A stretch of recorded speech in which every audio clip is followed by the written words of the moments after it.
Listen, man, this brother's making major moves both in the medical world and the podcasting space. He's not just any doctor. He's a board-certified urologist, a specialist in men's health, and someone who's on a mission to educate, empower, and elevate how we think about our bodies and well-being. Dr. Quentin Cancel has spent years helping men take control of their health, from prostate care to performance, from wellness to longevity. He's breaking down the stigmas, having the real conversations that too many men avoid, and making sure we're not just living but thriving. And if that wasn't enough, he's also the host of an incredible podcast, which he'll share tonight, where he brings unfiltered truth, expert insights, game in the bedroom, talk about men's health, masculinity, everything in between. Tonight, we are diving deep, into the conversation every man needs to hear to get his ship together.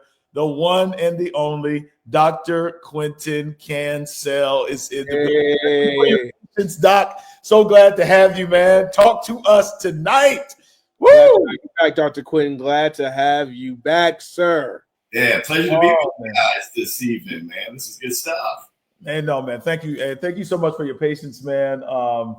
Man, when Cat Williams came on, I didn't think he was going to come through, man. When he came through, man, hey, listen, man, I had to make an adjustment for the OG, man. But listen, man, you lately, man, have been doing, and we'll talk about your supplement at the end. But bro, man, you and I had a conversation, and that conversation turned into you giving a presentation right here at my house with a bunch of men. And you have been making a connection that Jason and I, Jason scratched his head about this prior to us coming about. And I'm just going to say it in the most provocative way possible. Then I'm just going to let you go. That there is a connection, all right, Doc, between the relationship I have with my father and possibly the sexual intimacy that I experience with my wife. Yeah. The floor is yours. Explain yourself. Explain yourself, sir. I want to hear this connection. I heard you before. You were skeptical, and I'm gonna just admit off rip that sounds crazy a little bit, right? It's like, how do I make the connection? You know, what does the relationship with my father have to do with how I relate to my wife or my kids?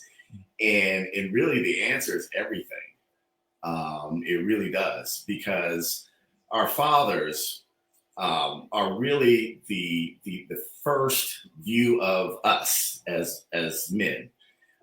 That's our view of masculinity. They set the tone for us, right, in our identity, how we move in this world, how we relate to the opposite sex, how we relate to our kids even, and God. And so when that relationship is broken, we are ill-equipped, I would say this, to have strong, intimate relationships. I quoted a verse that I never really looked at it this way before, but Genesis 2:24. Therefore, a man shall leave his father and mother, and shall cleave to his wife, and the two will become one flesh. Right, which indicates the way that God intended things to be. A man grows up with a mother and a father. They're pouring things into him and giving him everything he needs to then go out and then leave and cleave to his own wife, right? So the question is, what happens when the father leaves before the son is ready to leave and cleave? Oh, my God. Hey, is your doctorate in medicine or theology? Let me look at that bio one more time. Bro, okay, hold on. Look at Jay, man. Jay's lost, man. Help him out, man. I caught it. I caught that. I'm gonna ask the viewers. Did y'all catch what he just said? I see it now. Go ahead. Say it again. So what happens? So the verse indicates that a man would grow up with a two-parent household, a mother and a father, and it's implied that he would be given the skill set, the tools, the emotional intelligence, things poured into him so that he would too then one day be ready to start his own family. And so what happens when that training never happened or got cut short, right? And the answer is, we're seeing it, we're living it, right? I'm living in it. And just to briefly talk about my experience with this, because Myron knows, before I started in the winning circle, I never talked about my father. And there was a good reason, because I didn't know where he was. Honestly, I was estranged from my father for 28 years. A lot of people don't know this. I grew up with him till about I was, let's say, 12-ish or so. Parents got divorced, didn't understand he had bipolar disorder. And that really affected the family, and it broke us up. And we would still kind of see each other, visitations during holidays and whatnot. But man, something happened after my senior year where he just stopped talking to me. And I think he got upset about something, and we didn't talk throughout college. So I was in college, didn't talk to him. And I'm thinking, oh, he'll get over it. Nope. Went to med school, never heard from him. And it's just like, wow, like this is kind of strange. Like I have a father. I know I grew up with him. Like he would say things to me like, I'm gonna pick your wife, or you're my only begotten son. He would say that a lot, and we'd have worship and all, like, so I had a father experience, right? But it got broken. And so I went through a very critical period of my life without him, right? College, med school, getting married, ghost, right? My wife reached out to him when we were pregnant with our son, she found him just to let him know, hey, you're gonna be a granddad again. You already have one, you're gonna have another one, and he's carrying the name, right? And so we talked briefly for that, maybe a month, and then he just fell off the face of the earth again. And I was like, man, this is crazy. But like, I made a decision at that point that I was not going to let my children be exposed to that. So I hid that. I didn't even tell them about their grandfather, honestly. Like, they didn't know anything about him, because I'm like, it's dysfunctional. He's in and out. I don't want them to experience that. So I'll shoulder it. I'll hold on to it. I'll bear the burden, and I will partition this part of my life. They just won't know about it. Right. And so a crazy thing happened when our kids were young. I was a good dad early on. Like, I knew how to worship and play, wrestle, all the stuff that I experienced. But when they got to be teenagers, I was lost. It's like, I didn't know how to engage with them. I didn't know how to talk to them. I didn't know how to be close to them. And I didn't understand why. And even with my wife, there was just a limitation of how close I would really be with her. Talk about it, bro. Yeah. And here's the thing. I didn't know. I didn't realize I'd had this thing buried so deep that I didn't talk about it. It was a source of shame. I didn't talk about it. So, fast forward, my father reaches out to me after I moved to Asheville, calls my office, and they're telling me, oh, yeah, your dad just called. I'm like, no, that can't be, because I have not talked to my dad in 17 years. And they were like, no, he said that's your dad. So I called the facility back, and it's a hospice facility in Chicago, and I understand that he's dying from metastatic colorectal cancer. And man, let me just tell you, I was full of rage at that moment, right? Because I'm like, the nerve of this Negro calling me after all these years because he needs me for something. Like, I've got my lumps and bruises and scars from battling life without you. You want me? Like, right? Nigga, please, right? Just keep it real, right? So it took me a day or so to just even consider calling back. So I had a sit down with myself, and I said, Q, what do you want? What do you really want? And the answer was, I just wanted my dad. And that's all I ever wanted was my dad. And so at that moment, I just had to forgive him.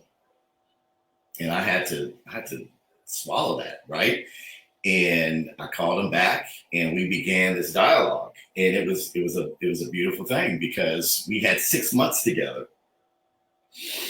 And I was able during that 6 months to tell him how I felt about his departure and his absence in my life, and tell him the pain.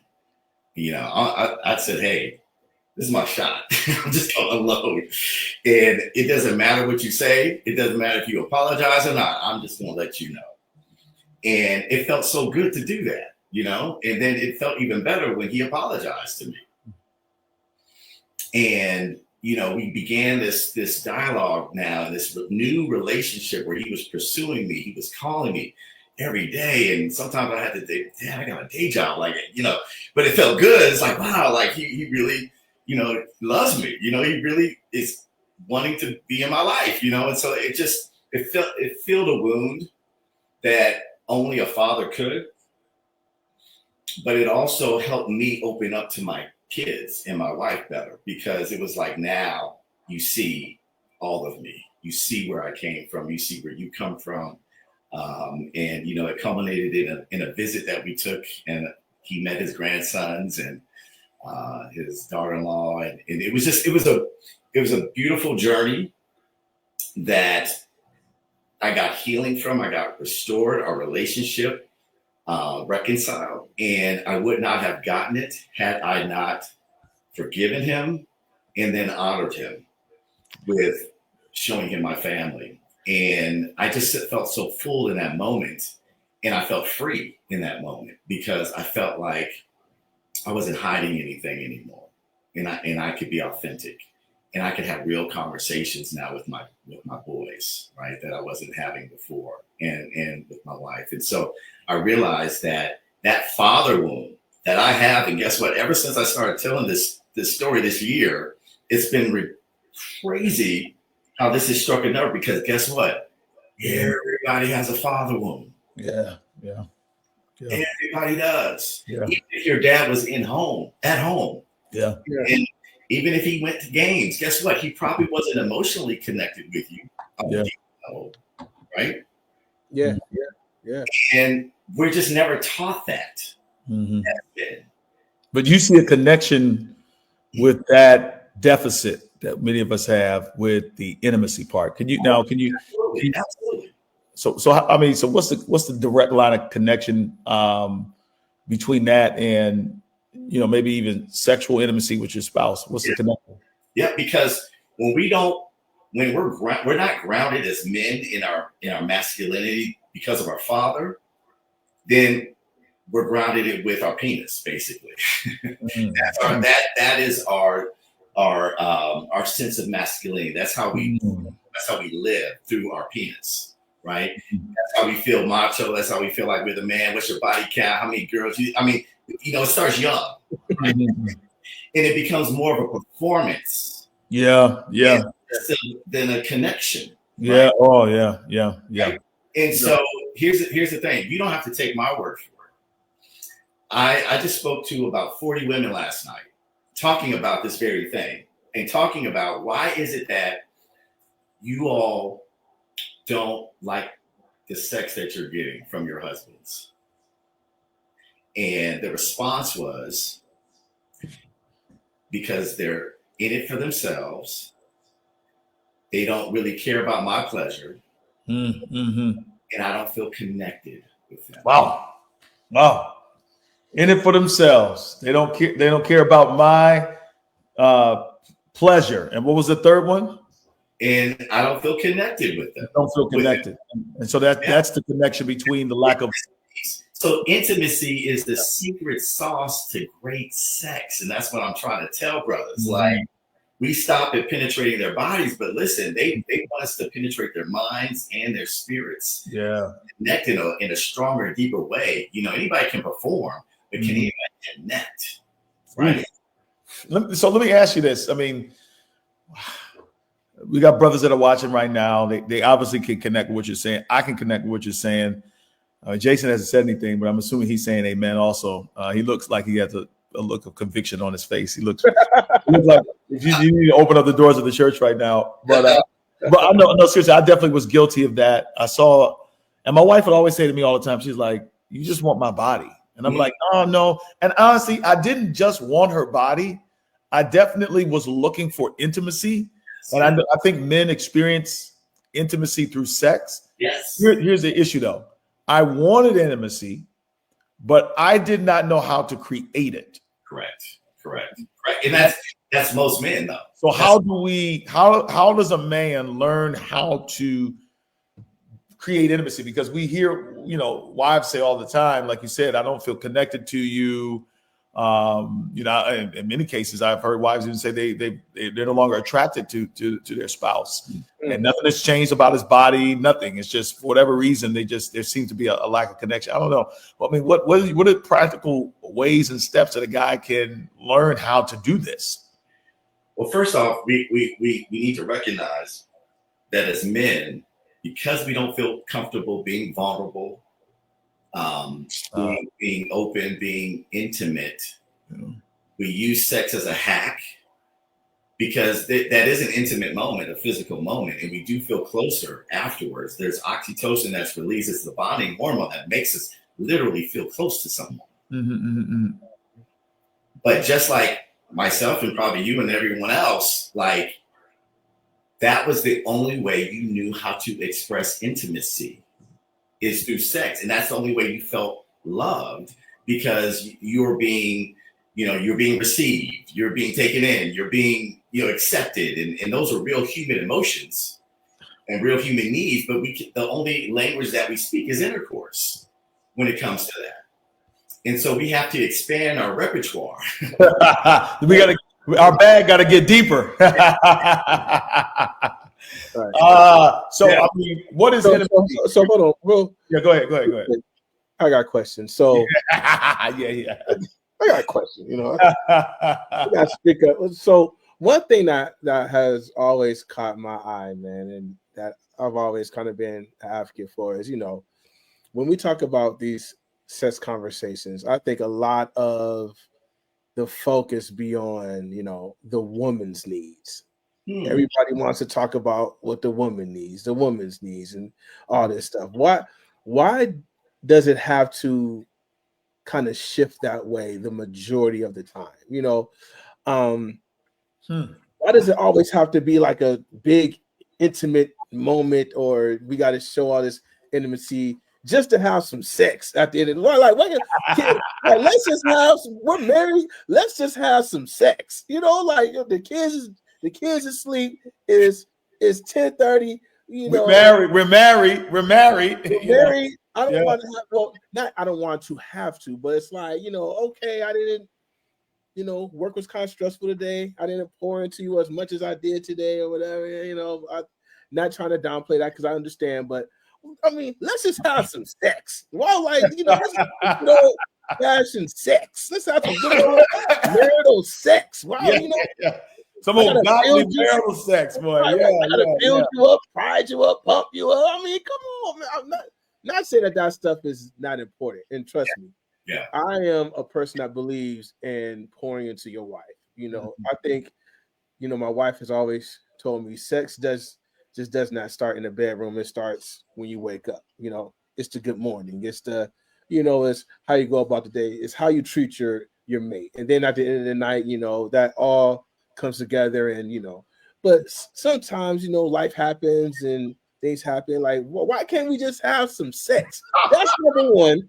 Number two, I'll bring it back. It's always like I'm an advocate for my brothers, man, and not knocking the work that you do, not at all. But it seems like every time you have these sex conversations, it always is geared around the woman's needs. He's not telling lies. What's up with arguing? Why do we always have to take the back burner when it comes to these sex conversations? I don't like it. I'm standing up for my brother. Stand on business, brother. Stand on it. Every time we have these sex conversations, is about the woman's needs. What's up with my brothers getting their needs met and stuff that we feel is important? Yeah. My goodness. No, that's you said a lot. That's real. But here's the reality. I think women would like to have sex more if they enjoyed it more. Right? And our approach to sex, a lot of times, and this is the feedback I've gotten from women, is like, he's just getting his, right? And if we knew something about women, there's statistics that show that intercourse is their least favorite way to receive pleasure, right? And so some of us are one trick ponies. We go to the same way, and we can only play with our right hand, huh? We don't got no left, huh? we give our good 2 minutes in, and we're done, right? And it's, wait. And no, I'm not speaking personally at all. No. I know, but if I was a woman and it was 2 minutes, I would, of course I get that. Yes.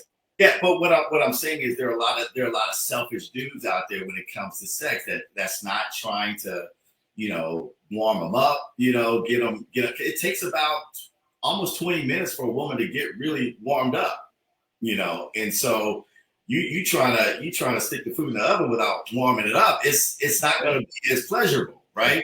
So some of it is our approach, and some of it is getting outside of the box of what is pleasurable for them. Right, because intercourse is number 4 on the list. Self-pleasuring is number 1. Digital stimulation is number 2. Oral stimulation. Now, what is this list? What is this list again? This was a study on in Europe that was done on women and pleasure. Oh, and they looked at what are the categories that provide. Basically, male penetration pleasure is at the bottom. Is at the bottom. Yeah. Now it's at the top for us. That's why we like it so much. Yeah. For them, a lot of men don't know that. They don't like the D. Right. So here's the thing. It's no, but I mean, go ahead, Q. I want to let you finish, but I think what he's saying is relevant because it is. There. A lot of brothers get married, and I'm not saying that the growth should not continue, but a lot of brothers get married, and I just have this thing that it's like Satan wants us to have as much pleasurable, enjoyable, mind-blowing sex as possible outside of marriage, and as little as possible when we get married. And brothers are in for a rude awakening when they realize, man, the slam bam, thank you, ma'am, the one night stands, even when I was dating, I've counseled a lot of married folk that were living together before they were married. And sex was on a platter. As soon as they got married, like, man, everything changed. The expectations changed, which I think you're saying.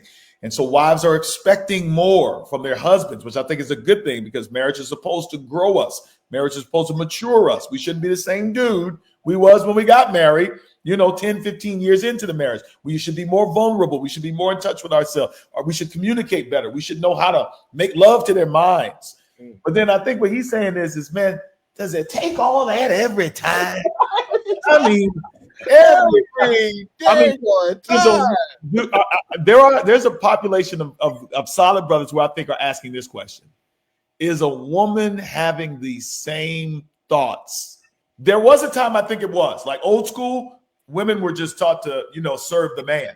Right. I think we're in a generation now where that has shifted. Yes. Yeah. And now it has shifted. The pendulum is now, you got to really please that woman.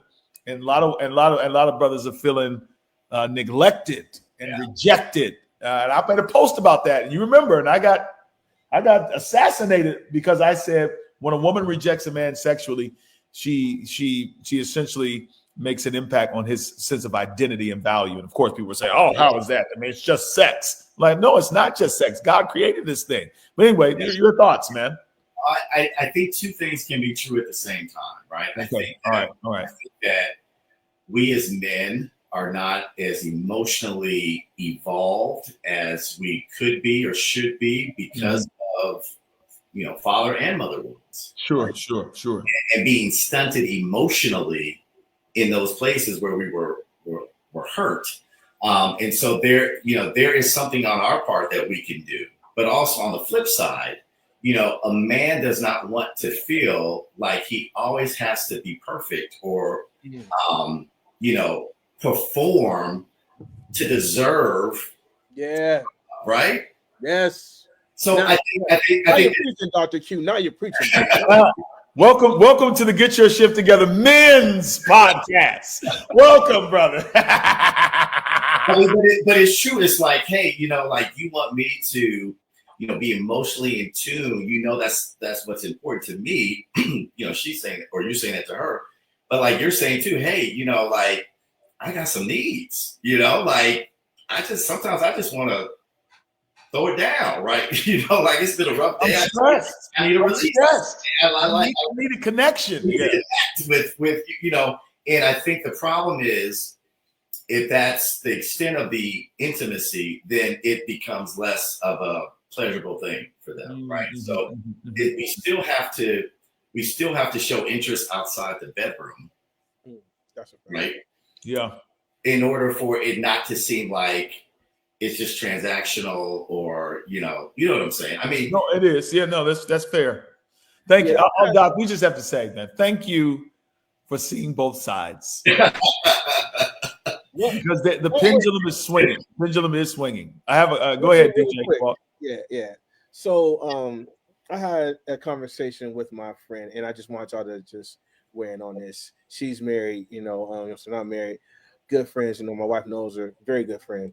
And she had the conversation with me where she finds her husband more kind of attractive when he's leading the home in the right way. So it's like when he's really on leadership and taking care of business and, doing everything that he needs to do for the family, that's when she feels more attracted to him. Yeah. And like it kind of took me back a little bit, like, man, so if his leadership in that moment is not top tier or where it needs to be, you lose respect for him, and then it compiles to a sexual thing that you're not as sexually attracted to him because he's not leading the way that you feel that he should be leading. So, these wives are paying attention to how, we are not only pouring into them, but leading our families in it as an attractive level. And it's one of the top things based on research that makes a man attractive to a woman, and it's not his looks, it's his command, his authority, his intentionality, his leadership. So I mean, it's fair. I mean, some guys don't want to make love, and I'm telling you, I see this too, and this is true, Doc, that I've counseled a lot of guys, and I'm hearing from a lot of women out there. He can't get it up. He's not interested in me sexually. For some guys, it's pornography. For some guys, it's stress. For some guys, it's diet, it's health. You know this. I mean, you teach on this. But for some guys, man, it doesn't take much for them. They've lost interest in their wives because they've had children. Their bodies are different. We got a lot of men now, man, who are not wanting to make love to their wives. Talk a little bit about that from a health perspective. I know this is your lane. What is happening with men sexually? I saw a study that said in Japan that the majority, it was like a crazy number, like 40-some% of the population of men that is experiencing erectile dysfunction were men that were just reaching their 40s and under. What is happening with men sexually right now? I'm watching. There's a lot of drugs being used, and they don't got to supplement. That's what's wrong. They need to supplement. Even outside of supplement, but good God alive, man, what's happening? So, man, I think a couple of things here. I think that if a man is uncomfortable with his ability to perform and has performance anxiety, then he will avoid the situation completely. Because we look at intimacy only one way, intercourse. If we can't do that, we're not even trying, because we don't want to feel rejected. We don't want to feel hated. We don't want to feel less than. So if you can't perform, you're not even going to try. And then that means you're not even going to get close. You're not going to be intimate in other ways, because guess what? It can lead to that. And then you won't be able to perform when it's time. Jeez. Right. And so what we do is we do the very opposite thing that we need to do when we're having ED issues is avoid it, because that just increases the anxiety level, and that increases the sympathetic nervous response, where you're just in fight or flight mode, and it's a self-fulfilling prophecy. So that is a reason why a lot of men avoid it, is because they're struggling and they don't want to communicate that with their wives. They rather just take the L than admit to, they're having issues, right? And so then we're back again to the lack of vulnerability and intimacy. I mean, so we won't communicate on the front end, we won't communicate on the back end. Yeah. But I also think that I think porn does play a role in attraction, and how our brains are conditioned to see pleasure and experience pleasure. Because if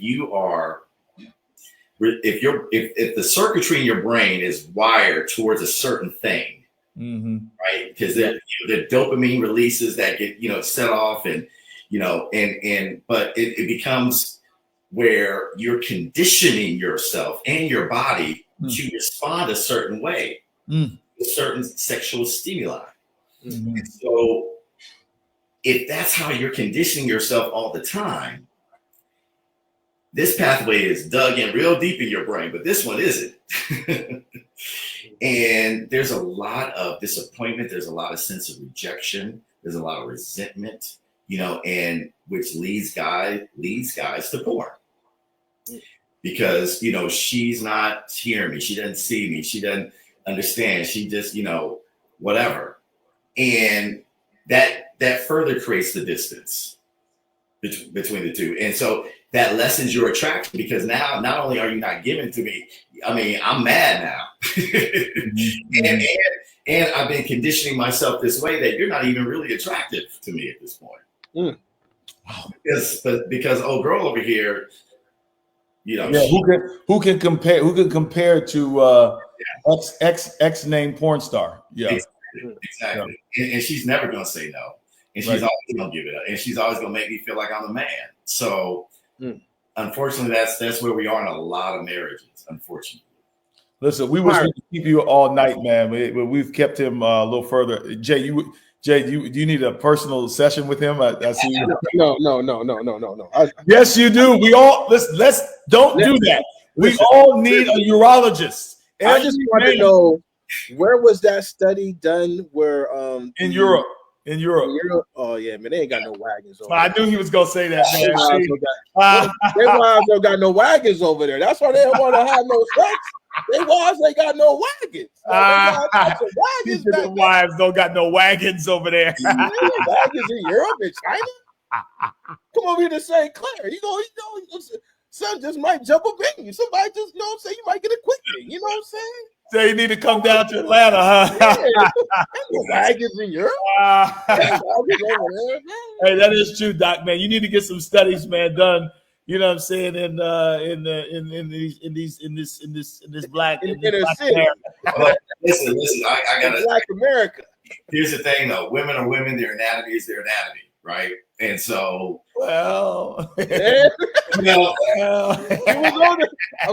was on this son, Doc. You was on to something. You was on to something. And listen, Dr. Q, listen, man. For the sake of science, we'll say yes. But we all know better than that, man. Yeah, a woman's anatomy is not a woman's anatomy, man. God done put something in the black women, man. It ain't in there. I want my wife all the time, every single day. Hey. I'm like, hey, I'm not talking exterior now. I'm talking about the interior. Okay. Doc, listen, real quick, man. You're always amazing, man. Thank you so much, man. Talk a little bit about this supplement, because I'm taking it. Jason's taking it. Yeah. It has literally, man. I feel great. I feel great right now. I feel like I can go to the gym right now and pump some serious iron. Pause. Yes. Talk to us about this. Tell me a little bit about it as we got to get ready to close this out tonight. Thank you. I created Naturally Man last year. It came out last year because I actually did it for me, honestly, because it was like, I want to stay in the game, and I want to be strong in the game. in my job, when I work out, and in the bedroom. So I said, what can I put together? A list of ingredients that would help me do those things. And so, man, I put together everything I could think of that is going to help us men get that boost that we need in the bedroom with a bunch of nitric oxide producers. Nitric oxide is how Viagra works, right? Okay. But they're natural sources of nitric oxide in our foods. We just don't eat them a lot, right? So I put them in a supplement so you have that in your system all the time, right? Pineapples. But not just that, though. We have testosterone boosters in here as well, right? Because we need that tee up. And as we get older, we need our prostate to be healthy. And so I have a prostate blend in here. And who is not stressed? We're all stressed. We all have anxiety, particularly Black men. So that's why I put an adaptogen ashwagandha in here for that. Yeah. And it's just a ton. Ashwagandha. Yes. Ashwagandha. Okay. Maca root, Korean ginseng. I've got zinc in there. I've got a bunch of antioxidants that help slow down the aging process and help keep your blood vessels clean and healthy. D3. Now that's important. Every Black man or man of color should be on D3 as supplement because it is linked. A deficiency is linked to prostate cancer, and that is in here as well. I ain't seen no horny goat weed in there though. Goat weed in there. No, it's not. But here's the thing. It's full of natural ways to enhance your performance in the bedroom, boardroom, in the gym. But by no means is this the only thing you have. If you have some other things you like to take, that's fine. It's just that at least when you take this, you know you're getting the good stuff in every day. And Myron is right, man. When I take this, dude, I took it this morning and I'm still going strong. And I worked out twice today. What's going on, fellas? Dr. Myron Edmonds. I didn't even drink a full. Normally I drink a full 33 ounce, with a scoop. I just had a little bit, brother, and I'm telling you, man, it has made a tremendous difference, along with diet and exercise and some of those other things. One more thing, man, guys are not going to the doctor. They're not seeing a physician. We're starting to see an uptick in the winning circle. Guys are going to therapy. Guys are seeing doctors. Had some friends. A lot of us have friends. You and I both know of somebody, Q, close to your wife, who young man who's in a coma right now. Didn't think he, never got sick, had a heart attack. It resulted in a coma. Can you encourage the guys, man, to go get themselves seen, get checked out? Any words of admonition for the guys on that? No, it's vitally important. That story you just told hit home because, he's our age. Yes, he is. Right. And so oftentimes erectile dysfunction can be the first sign of cardiovascular disease. Right? And so it's not something you want to play around with. And I know it's maybe even embarrassing, but it could be a telltale sign that something else is going on. And listen, your health is your wealth, right? You can't hustle. You can't get your grind on. You can't be productive if you ain't healthy, right? And so you owe it to yourself to invest in yourself and in your health. You owe it to your family as well and to God to be the best version of yourself. And you can't do that if your head is in the sand and you're not getting checked. So Black men in their 40s in particular, get colonoscopy screenings, get your PSA checked, a blood test and an exam, a rectal exam to screen for prostate cancer because we have the highest rate of prostate cancer. Get your blood pressure checked. Right. I had high blood pressure and this, no joke, I didn't mean to promote this with this, but I literally had pressure in the 140s over 90s. And I started taking this and consistently I'm in the 120s over 70s consistently now. It's those beats. Yes, it's the beats. All the nitric oxide boosters vasodilate, so it lowers your blood pressure. Right. Okay, Doc, I want to ask you this question. Hey guys, go get the supplement. You can get it right now. Just go to the link that we see right there on the screen. I'm going to read it for the guys that are listening, www.naturaleman.com. Put the coupon code in circle, get 10% off. Doc, before I let you go, I want to show something in your presence, and I want you to I want you to weigh in on this. This is the first time I'm showing this. DJ Walk doesn't even know I'm showing this. This is hot off the press. All right. I'll talk to you about 3 things real quick that's real important to us as men: money, sex, and power. You ever heard of those things before? I know you have, because your whole life as a man, you've been taught, get more of those things. Can I help you right now? We've gotten those things, and many of us still feel empty, still feel broke, still feel alone, still feel powerless. Because they told you to get the bag. They told you to get the wife. They told you to have the picture-perfect family. They told you to get the influence. But guess what? They didn't tell you to heal. And I'm a living witness of this. I'm the guy who was the pastor up front. Come on, had the beautiful looking family. But privately, I was struggling. Mental health challenges, addiction challenges, confidence challenges, disconnected from God. I'm the leader. I'm the one that everybody goes to. So are you. I was the guy that's the professional, made everybody proud in the family. But where did I go get help? And the truth is you tried therapy, you tried counseling, some of you been to church, and you still feel broke. Still feel broken. Because guess what? You didn't realize that healing was the number one thing you ought to be chasing. So I need you to join me and 500 other men from all over this country who are descending on the city of Atlanta on March 27th through 30th for the Men's Winning Circle Conference. Theme is money, sex, and power. And I'm telling you right now, we're gonna get you right. Come on, we're gonna empower you. We're gonna show you what healing looks like. We're gonna show you what manhood looks like. You're gonna be around the right people who are not fake, phony, and pretentious, but brothers who are honest and real and trying their best to start winning in what matters. 500 spots, and they're filling up now. Did you finally do something for yourself? Would you finally do something other than just take the boys' trip? Other than just take the vacation? Why not invest in your soul, man? Why not deal with the stuff that you don't have time to deal with because you're too busy at work? Come on, meet me in Atlanta. Come on, meet me in Atlanta, and let's start winning in what matters. March 27th through 30th. Click that registration link right now. Don't just come by yourself. Bring a brother with you, and let's win. Let's go. Come on. That's it.